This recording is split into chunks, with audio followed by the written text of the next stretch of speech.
Estamos de regreso en su espacio Sociedad y Seguridad Social. Ustedes saben que cuando vamos a la parte de nuestro invitado, esa es la parte en que me siento más feliz, porque me siento siempre regocijada por la calidad del invitado que procuramos traerle acá cada viernes. Nosotros en el día de hoy hemos ideado como regalo del Padre, ¿verdad?, hablar un poco de esas enfermedades, de esas situaciones que afectan el sistema urinario masculino, por la importancia que reviste este tema y el poco conocimiento que generalmente tenemos y en el cual debemos involucrarnos la familia completa. Para ello nosotros vamos a hablar hoy con el doctor Ledesma, Wellington Ledesma, es nuestro invitado en el día de hoy. Él es médico neurólogo, pero tiene una especialidad en cirugía reconstructiva con una vasta experiencia en el tema y en el área. Muy buenos días, doctor. Buenos días, Isabel. ¿Cómo estás? Andrés, buenos días. Un saludo a todos los televidentes que nos sintonizan y nos favorecen con esa sintonía. Tenía mucho que no venía, doctor. Sí, hacía unos días que no venía, ya me hacía falta. Gracias por una nueva invitación. Ustedes saben que el doctor nos había, en otra ocasión, nos había hecho el favor de estar por aquí con nosotros conversando sobre otro tema, pero el doctor le doy mucho seguimiento porque el doctor hace programas, lo he visto en otros programas, inclusive en otro tipo de actividades también, doctor. Sí, la verdad es que siempre que nos dan el chance es muy polifacético. de dirigirnos y orientar a la sociedad, tratamos de tomar ventaja de eso porque hay mucha desinformación en la era comunicacional y de disponibilidad de información verídica y de una fuente fehaciente, pero también hay mucha desinformación y tratamos de ir desmontando mitos y creencias que se van formando o mal infundando. Sobre todo ese tabú que tiene el hombre, que cuando le intervienen sus partes, cuando le suturan su próstata, ya él no es hombre, ya él es la mitad de un hombre. Sí, que va perdiendo parte de su masculinidad. Eso no es así. Y en verdad, gracias a este tipo de actividades y programas, ustedes nos ayudan a ir orientando a la población para que vayan y se evalúen. Hay que recordar que anteriormente, en la época que yo me formo, dentro de mi vida, el hombre no tenía costumbre, Andrés, para ir al médico. El hombre salía de la edad pediátrica y no era hasta que tenía un problema quizás, o hasta los 40 o 50 años, cuando tomaba conciencia de que tenía que ir y evaluarse. Y ya por algún evento que le forzado, era un problema circunstancial, ahora no tengo salud de una o tal parte, voy al médico, porque no me queda de otra. Eso se ha ido desmontando y vemos cómo las generaciones más nuevas crean conciencia en ese sentido y van incluso de manera preventiva a chequearse. No, yo vine a hacerme mi chequeo anual, muchacho de 20 años, eso era inédito décadas atrás. Y hay que felicitar a ustedes primero por el espacio y que constantemente esa información que viene uno y la da, la repiten y la renuevan. Sí. Y va llegando, va surtiendo su efecto.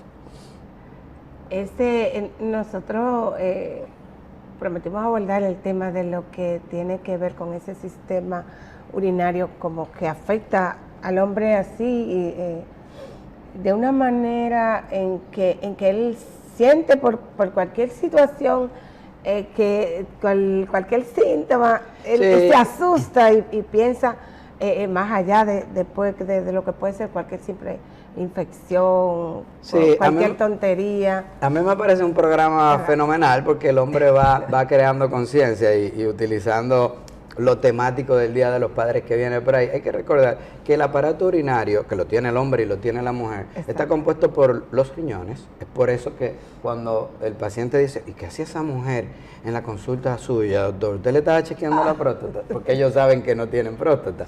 Pero se les olvida a veces que el urólogo es el que tiene que ver con los riñones y las vías urinarias, que las comparte el hombre y la mujer. Sin embargo, lo que tiene que ver con los genitales externos masculinos, eso tiene que ver con el urólogo, los femeninos, el ginecólogo. Okay. Pero urólogo o uroginecólogo podría tener un entrenamiento también en lo que son las patologías que afectan la vejiga urinaria femenina y corregir este tipo de problemática, así como los problemas reconstructivos que tienen que ver con la vulva y la vagina.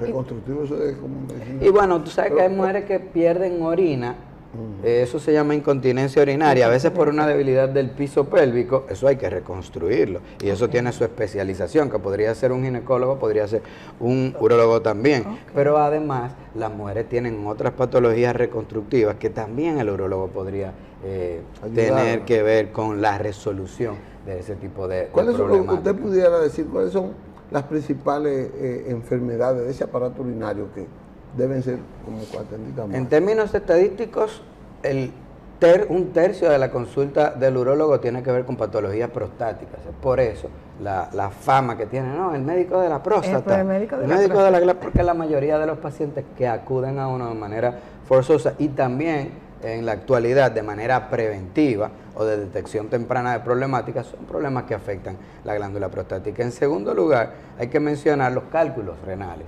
Muchas veces porque existen, otras veces es porque tienen unos dolores de espalda que se confunden y la gente inmediatamente hay un dolor por ahí atrás y dice, son los riñones, hay que ir a chequearse. Y el médico que evalúa este tipo de condiciones y patologías es el urólogo. Yo veo mucho, doctor, que generalmente los hombres cuando trabajan sentados mucho tiempo, desde que sienten un dolorcito, ellos se acercan a cualquier farmacia a buscar algo para los riñones y cuando usted lo cuestiona, pero tú sufres los riñones, no, yo no sufro los riñones, pero me duele. Me duele ahí atrás. Sí, la automedicación es algo que nosotros nos fomentamos, porque cuando nosotros en unos minutos tomamos la decisión de qué medicamento debe utilizar un paciente, hemos evaluado muchísimas aristas dentro de la evaluación misma, valga la redundancia, para uno tomar la mejor de las decisiones, que tiene que ver hasta cuál es la vía de, vamos a decir, metabolización y excreción de la sustancia negativa tóxica de ese medicamento, porque la mayoría de los medicamentos tienen efectos buenos, pero también tienen efectos secundarios que pudieran afectar importantemente la salud. Entonces, cuando yo pienso que tengo un problema renal y le doy un medicamento que pudiera afectar el riñón más, no estoy utilizando una conciencia. Esto es lo que muchas veces pasa cuando un paciente le dice, a mí me fue muy bien con tal pastilla, bébetela tú. Un paciente que no estudió medicina no sabe ni cómo entra, ni cómo se comporta ese medicamento en el organismo una vez que entró, ni cómo se excreta. Entonces, a veces, contraproducentemente, termina haciendo más daño que bien. Doctor, hay un tema de infección urinaria que yo no sé si yo visualizo o si yo visualizo erróneamente, pero yo entiendo que la mujer sufre más de infección urinaria que el hombre. Es así. Es así. ¿Y por qué? Hay una explicación anatómica. Lo que pasa es que la mujer tiene una uretra, que es el conducto que saca los orines desde la vejiga, de 3-4 centímetros solamente. El hombre tiene una uretra de 10 a 15 centímetros aproximadamente. La vagina y la uretra están a centímetros del ano. El ano es una zona que siempre va a tener bacterias.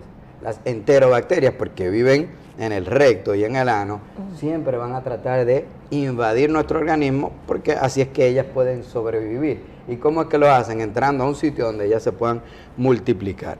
Y cuando una mujer entra en el mundo laboral y educativo, muchas veces no le gusta ir al baño porque los baños, y hay que decirlo, muchas veces no tienen la higiene que tiene un baño de tu casa. ¿Qué hace la mujer entonces, que tiene una capacidad de aguantar un dolor que un hombre nunca va a poder igualar? Aguanta los orinos. Pero si las bacterias del ano le tardan 3 horas o 4 a llegar a la uretra o a la vejiga, y usted aguanta 6 horas, la orina es casi seguro que eventualmente le va a dar una colonización, una infección urinaria por esas bacterias que están ahí. Entonces, bebiendo agua y orinando mucho es una forma simple de prevenir muchas de esas infecciones. Mira, porque limpia. Mira, doctor, yo tuve antes de ayer, un pequeño conflicto, sino como una discusión con un familiar, que yo le dije, usted tiene un problema. No, yo no tengo problema. Si usted tiene un problema, en sus ojos se le ve. Qué sé yo, una orientación médica. Usted tiene que ir al médico, urgente. Pero oiga, ¿cuál es el médico? Usted tiene que ir donde el doctor internista. que se le recomienda una analítica general, para que usted después le lleve esa analítica general al doctor que se la ubicó. Y yo tengo que ir 3 veces donde un médico. Sí. Y yo digo, no, después el doctor le va a decir, si salió con algún efecto, usted vaya a otro médico, pero tiene que ir. Sí, Isabel puntualiza muy bien que quizá la patología más frecuente del árbol urinario, y más en las mujeres, son las infecciones del tracto urinario, las infecciones, la cistitis. Y eso es así, pero no nos llegan tanto a los urólogos porque las manejan otras especialidades de manera muy eficaz. Y como usted muy bien puntualiza, los internistas, hasta los médicos generales, pero cuando se sale de ese árbol tratable por ellos, entonces mandan a la ramificación del urólogo, que es entonces el que le da la respuesta a esa primera barrera que fue insuficiente o ineficiente, porque es así. Correcto. Las infecciones urinarias se manifiestan igual en el hombre que en la mujer. Sí, muchas veces hay una... La sintomatología que el hombre siente. Una sintomatología irritativa en muchísimas ocasiones tiene que ver con esa disuria, que es una dificultad para orinar, pero es un término urológico un poquito ambiguo, porque disuria también puede simular lo que es el ardor o el picor al orinar, que puede ir de mucha intensidad a menor intensidad, que puede comenzar desde el inicio o puede ser al final del chorro o puede ser durante todo el chorro. Toda esta sintomatología uno la evalúa, pero de entrada uno dice, ahí hay una infección del tracto urinario. Pero oye qué bien, cuando nosotros decimos una infección, probablemente una cistitis en una mujer no tiene la misma repercusión que en el hombre, porque casi siempre asociamos esta infección en el hombre a otra condición, muchas veces prostática, y por eso le ponemos el apellido de infección del tracto urinario complicada de entrada en el hombre. En la mujer no lo utilizamos la palabra complicada. Eso simula que debe haber otra condición que tenemos que diagnosticar. Correcto. Matos, nosotros nos están haciendo la pausita hace rato de que tenemos que irnos a una pausa, nos están haciendo la seña de la pausa. Nosotros nos vamos a una pausa, pero en breve volvemos. No se va a ir, porque está muy interesante la conversación con el doctor Ledesma.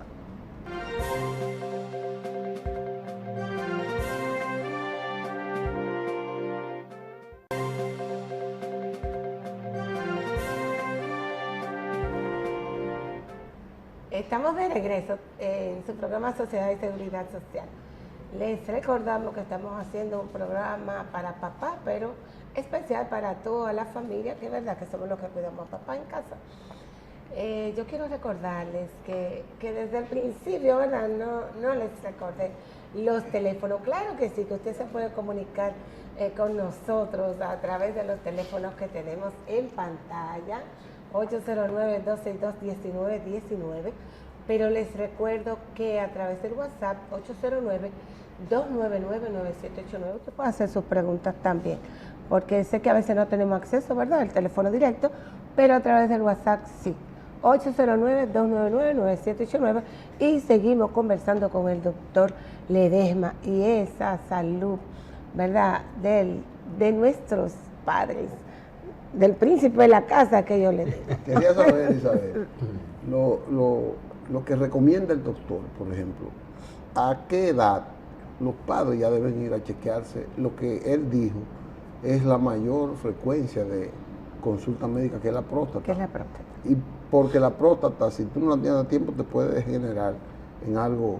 Sí, definitivamente la glándula prostática, que me gusta mencionar que es un órgano que aporta cerca del 30-40% del líquido seminal, que es el que utilizamos para nutrir los espermatozoides y lograr y el otro 60% que no. De las vesículas seminales, viene una parte de los testículos y también de unas glandulitas anexas que están a los lados y a lo largo de la uretra.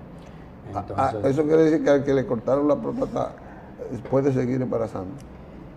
No, eso quiere, porque lo que pasa es que el líquido viene desde los testículos y viene recogiendo por todas otras estructuras que se conocen como vías espermáticas. Entonces, cuando a uno le cortan el conducto deferente para que no vengan los espermatozoides desde el testículo, estamos simplemente sacrificando cerca de un 5 a un 10% de ese líquido seminal, contestando la pregunta mítica de que no, cuando te hacen la vasectomía ya tú no va a funcionar, al igual que cuando te dicen te sacan la glándula prostática. Nosotros, hablando de los problemas prostáticos, y antes de hablar de esa asociación muy lógica en algunas ocasiones, otras veces no tan lógica, de potencia sexual, trastornos prostáticos. Hay que hablar que después de los 40 o 50 años, la glándula, muchas veces por un estímulo de edad, comienza, comienza a generar algunas patologías. Dentro de estas condiciones está el agrandamiento prostático por células benignas, que es lo que se conoce como hiperplasia prostática benigna. ¿Qué pasa con la glándula? Rodea el conducto al inicio, que saca los orines, que es la uretra. Como ella crece en la mitad de los hombres, por los 40 o 50 años, a veces crece hacia afuera y no pasa nada, pero si crece y comprime, cosa que pasa en la mitad de lo que ya le creció, el chorro se interrumpe, se entorpece, es más lento. Y esta no es una condición de cáncer, ni tiene nada que ver con el cáncer, pero sí que podría afectar importantemente la salud y la calidad de vida del hombre. Porque una orina posada, porque sale ineficientemente, es cuestión de tiempo para que se infecte, generando lo que hablábamos ahorita, que la infección del tracto urinario en hombre, complicada, ¿por qué? Por un problema prostático podría ser. Pero hay otras condiciones que son más temidas y tienen más propaganda, digamos, en el vox populi, como es el cáncer prostático, que es una condición que va a ocurrir en los pacientes que tienen después de 50 a 60 años. La edad media en la que aparece son los 60 años, pero en cada década va apareciendo 1 o 2 años antes, y es por eso que comenzamos a chequearla a partir de los 40 años, porque con el cáncer no lo podemos prevenir. Cuando hablamos de cáncer, hablamos de detección temprana y oportuna para sacar la próstata antes de que se mueva y haga metástasis o infiltre en los tejidos vecinos para curar. Correcto. Ese es el tema. Tú tenías... Si tú quieres, sigue. Yo sé Bueno, que tiene entonces, otra. no, porque entonces tenía que ver eso con la atención temprana. Usted dijo, claro, que La detección el temprana. paciente tiene que ir a hacerse su chequeo preventivo, programado, o sea, frecuente. Claro, Andrés, entonces la pregunta que usted asociaba con ese trastorno y hacia donde yo iba es que, bueno, si tenemos que hacer un tratamiento prostático por agrandamiento, no es lo mismo el tratamiento prostático por cáncer, porque cuando es por agrandamiento uno saca una parte de la glándula, ¿cuál? La que está obstruyendo. Pero los nervios que cruzan por detrás de la glándula no se van a afectar. Entonces, si lo operaron porque usaba una sonda o no orinaba muy bien y los medicamentos dejaron de funcionar antes que se le dañe la vejiga y consecuentemente los riñones, y se opera oportunamente, no tiene que alterársele la fertilidad, vamos a decir la potencia, pero la fertilidad sí, porque los conductos eyaculadores terminan donde está la glándula prostática, la parte que se obstruye. Entonces, si nosotros sacamos esa parte, es muy probable que vamos a extraer los conductos eyaculadores y se va a afectar en mayor o menor medida, en un 90% de los pacientes, la eyaculación, no el orgasmo. Va a seguir sintiendo la sensación, pero no va a eyectar nada. Correcto. Pero cuando hablamos de cáncer, sacamos la glándula completa y las vesículas seminales. Y aquí sí es muchísimo más probable que haya una neuropraxia o una afectación de esos nervios que son los que tienen que ver directamente con la calidad de la erección del paciente. En un 90% de ellos que se podría afectar y a 3 o 6 meses va a recuperarse la potencia, pero hay un 10% de ellos que van a requerir otros tratamientos oportunos, como podría ser incluso la colocación de material protésico, la famosa bombita, para uno contrarrestar ese tipo de complicación no deseada y mantener, mientras hay vida, uno tiene que tener todas las funciones y una de ellas la función sexual en la mejor incluyendo psicológica, psicológica, qué vital. Correcto, todo. No, eso es suyo. Gracias. Bueno, entonces, las complicaciones urinarias son vitales, doctor, por lo que usted ha descrito, para un estado de salud ideal, o por lo menos un estado normal. Sí, la detección temprana de estas condiciones podría ser la diferencia entre la vida y la muerte. Y no solamente la vida y la muerte, sino pudiéramos nosotros controlar algunas de esas condiciones de mejor o de manera oportuna, con mayor, vamos a decir, frecuencia y efectividad. Pero si no lográsemos hacer eso, porque puede ser que el paciente llegue a destiempo donde hay muchísimos métodos para uno controlar las condiciones. No es lo mismo cuando, bueno, ya yo tengo un problema y me voy a entregar a la muerte, que cuando uno comienza a controlar con las formas que tenemos nosotros con medicamentos y terapias para alargar la calidad, la cantidad de vida, pero también para mejorar la calidad de vida. Porque hay que decir, si me detectan un cáncer de próstata de manera inoportuna, es decir, que ya se movió, no lo vamos a curar, pero hay que controlarlo. Y no es lo mismo que se controle por 4, 5 años, por ejemplo, a que el paciente fallezca en meses por descontrolarse. Eso hay que decirlo porque tenemos, gracias a los ejercicios y aportes que hace el sistema de salud, que como lo criticamos por un lado, por otro lado nosotros tenemos que enaltecer lo enaltecible. Es decir, los medicamentos de alto costo están para esos pacientes que califican disponibles en este país. Y hay países regionales en los cuales por el costo no están disponibles. Y esos son de los beneficios que tiene la política de salud implementada en nuestra sociedad. Ledesma, cuando un paciente decide ir a la consulta del urólogo, ¿qué tipo de exámenes, qué ustedes buscan cuando el paciente llega a la consulta? Lo primero es que, como todo, para nosotros el diagnóstico depende de lo que es la investigación, ese discernimiento que hacemos con la anamnesis, que es, ¿por qué usted viene al médico? Hay veces que el paciente viene al médico por una condición que no es tan importante, y uno encuentra otra que es muy importante.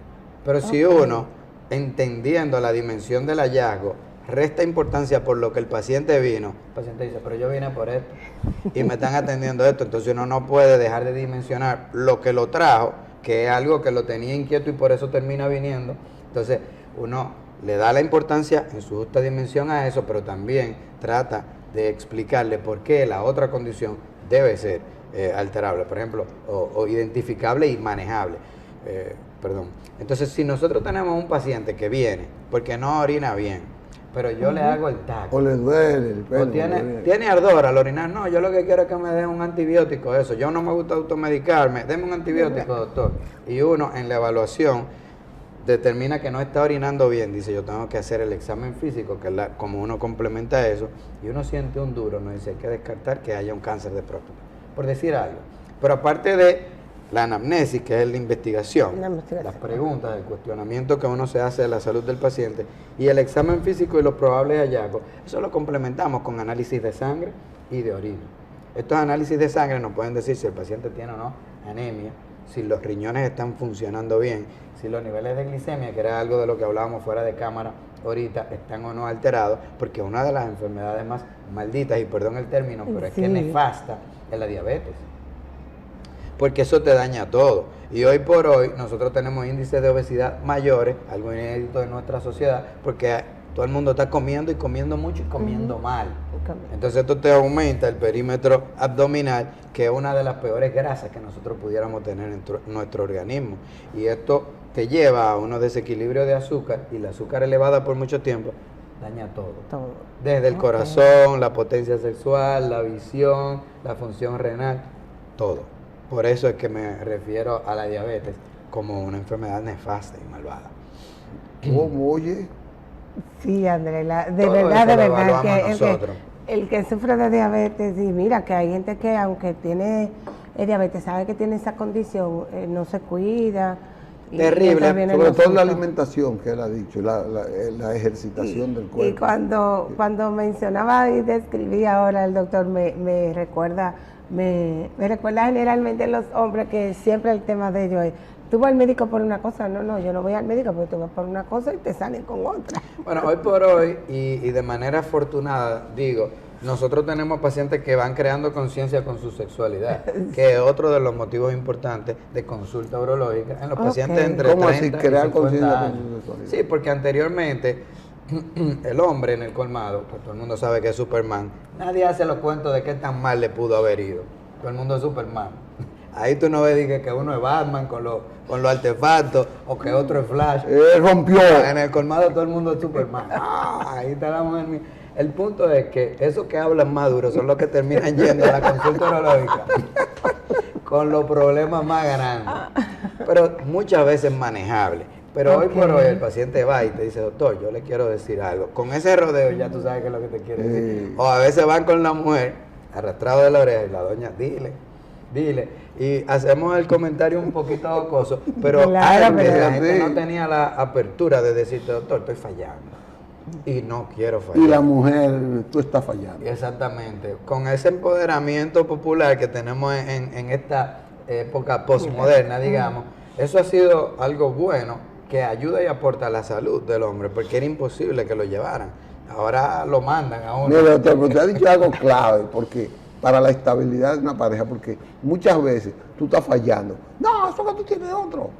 No, que tú crees que yo no soy hombre. O el hombre, pero ahí viene la violencia doméstica. Pues, Ahí viene una incomprensión de la actitud del que dice tú estás fallando. a mí me gusta hacer la metáfora del colmado, porque es difícil el que dure menos de 45 minutos en el acto, en el colmado, pero nosotros sabemos, con evidencia científica, que el promedio es entre 3 y 10 minutos. Sí. Eso es excepcional. Científicamente. Científicamente, así es que lo medimos. Sí. No puede ser que un día tú te pasaste de esos 15, 20 minutos, pero 45 minutos, usted a una superficie, usted dura un minuto haciéndose así, un minuto y se va a pelar ahí. Claro. Entonces es cuestión de lógica, pero nosotros, como le decía, tenemos que ser el protagonista, y qué mejor protagonista que Superman. Oye, pero yo he aprendido y he gozado mucho con este programa. Doctor, resulta que a nosotros como que no, yo estoy casi segura, casi no están haciendo señas, pero nos yo no quedan puedo, 3 minutos. claro, yo no puedo dejar que el doctor, ahorita estábamos hablando de la hepatitis y tengo entendido que la hepatitis es una condición del hígado.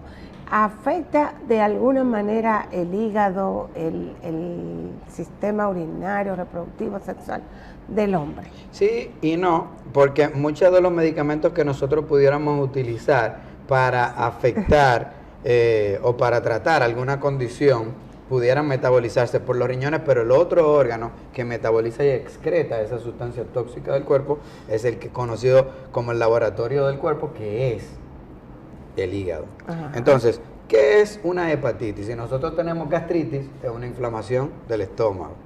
Si tenemos una costocondritis, tenemos una inflamación de la costilla, por ejemplo. Si nosotros tenemos una inflamación del hígado, entonces tenemos una hepatitis. Okay. Y esa hepatitis puede ser medicamentosa, pero puede ser por un golpe, pero puede ser por una infección. Pero dentro de las infecciones, la que mayor conocemos es la infección viral, que es lo que populariza la hepatitis, porque es algo que se puede contagiar, ya sea con alimentos, pero también se puede contagiar con relaciones sexuales. Con Y otras sangre, veces semen, se cosas puede contaminar con tatuajes. Usted mencionaba, cuando alguien tiene hepatitis y uno hace una microabrasión y contamina y no higieniza el dispositivo que utiliza para hacer el tatuaje, pues entonces va y puede contagiar a otra persona.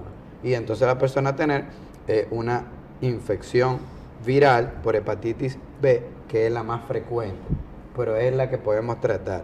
El tipo C no tiene tratamiento todavía, pero la B y la C podrían degenerar eventualmente en lo que son afectaciones más complejas del hígado, como tipo cirrosis hepática, que es lo que termina dañando la calidad de vida del paciente y acortando también la vida del paciente. Sí, porque eso se le desarrolla como lo que llaman el cáncer de hígado y... Correcto, entonces nosotros somos los cirujanos una población de riesgo porque tenemos muchas veces la posibilidad de operar a un paciente contaminado y uno pullarse porque uno utiliza sutura y todo eso, y tenemos que obligatoriamente vacunarnos y darnos dosis consecuentes para mantener.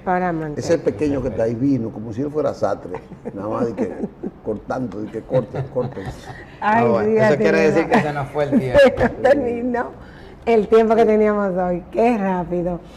Andrés, yo particularmente, ¿verdad? Le voy a dar las gracias al doctor por haber estado aquí. Yo sé que hizo un sacrificio para acompañarnos en el día de hoy, y de verdad que le agradezco al público que ha estado ahí pendiente. También agradezco su presencia, que han estado aquí, desde su hogar han estado aquí con nosotros también. Andrés, a ti también te agradezco, ¿verdad? Que también hiciste un esfuerzo, te levantaste muy temprano y estás aquí con el día que estuviste ayer. A todos ustedes, nosotros nos vemos el próximo viernes. Pero vamos a comprometer al doctor.